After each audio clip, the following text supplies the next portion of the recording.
is a very good evening to Kathy. How are you, Kathy? Looking forward to the weekend and getting back to the Premier League. Absolutely. I've got a massive confession to make, and that is that I've double booked 2 guests for tomorrow and not booked a guest for tonight. So hopefully we are going to have Ben Kent on FaceTime. This is entirely my fault. Call me incompetent. Call me whatever you want, Kathy, quite frankly. We'll let you off just this time. Thank you. How have you... We were just talking outside. Have you enjoyed this international break maybe a little bit more, possibly? Yeah, I think the home countries have all done us proud.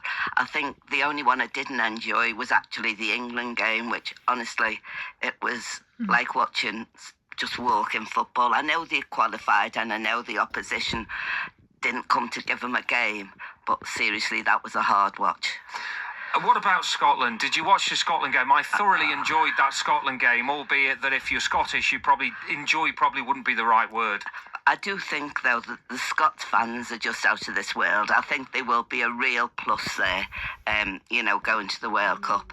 I'm made up to say, I'm disappointed in the draw because somebody's going to go out now, aren't they? If both Wales and Northern Ireland win, they'll play each other in the final. So we're not going to get all of them there, are we? But and a quick word for Seamus Coleman and the Republic of Ireland.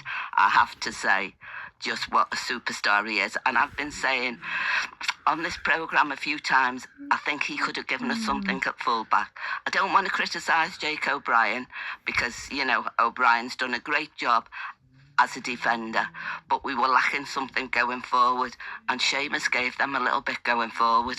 Well, let's start on him now then, because as you say, he was given that new contract, and what I can't quite fathom out is he's been given that contract and then he's not really been used, but he's doing all these minutes for Ireland. So how does that work? I don't know, and I know we've got cover, and we can. Jake did really well as a fullback, and I think, whatever we think, his position is centre half. I don't want to criticise him, but he had no idea of giving something to the team going forward.